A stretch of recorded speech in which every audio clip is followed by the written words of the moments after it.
This is my first impression of a camera I purchased recently, the Sony ZV-E1, my first full-frame camera. Over the years, I've used a number of different camera formats for both video and photos. I first started with consumer camcorders, then I moved up to prosumer cameras. Later, I switched to DSLRs like the Canon 70 and 80D. I later switched to micro four thirds like the Panasonic GH2, then the GH4, the LUMIX G9, and finally the G9, which I still own. Throughout my camera journey, I've always been thinking about getting into full-frame format cameras, but full-frame cameras were always out of my budget. Both the cameras and the lenses were too expensive, and another reason I did not want to get into full-frame was that the cameras and lenses were generally larger and heavier than the crop sensor formats I was used to. So, on a recent trip to New York, I made my way to the content creators Mecca, the B&H store in New York. This was my first time visiting the physical store I'd seen on so many YouTubers' channels. I purchased the Sony ZV-E1. Thank you. With the Sony 16 to 35mm G lens. I was worried at first about the lens since it is an f4 constant aperture lens. I was looking for something that would perform well in low light. The clerk at B&H told me I had nothing to worry about because the camera performs incredibly well in low light situations.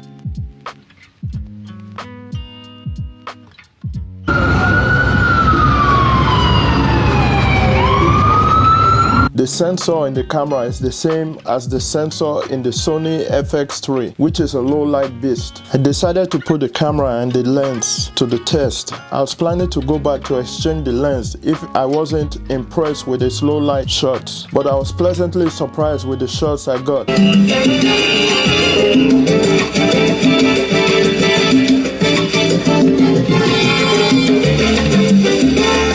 My main camera before I purchased the ZV-E1 was my Sony A6100. I was mainly using the camera to document club and concert events, so my main reason of upgrading to a full frame was for its low light performance. This video was shot on the first night I got the camera. The camera was set to auto since I hadn't had time to familiarize myself with the camera. There were street lights, but I could not recognize facial expressions when looking straight at the people, so I was surprised to see how much more detail the camera captured than my naked eye.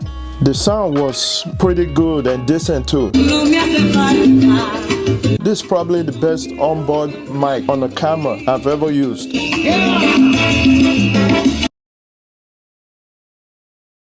I know a lot of creators have complained about the overheating issues of the ZV-E1. I experienced this issue once when I first used the camera. The first day I used the ZV-E1, I took the camera out to Grand Central Station. I was taking a few bursts of video out in the sun. It wasn't particularly hot. I think the problem I created was not opening the swivel screen. The camera shut down after some minutes of recording. Since then, I've used the camera on a trip to Jamaica and I haven't experienced that issue again.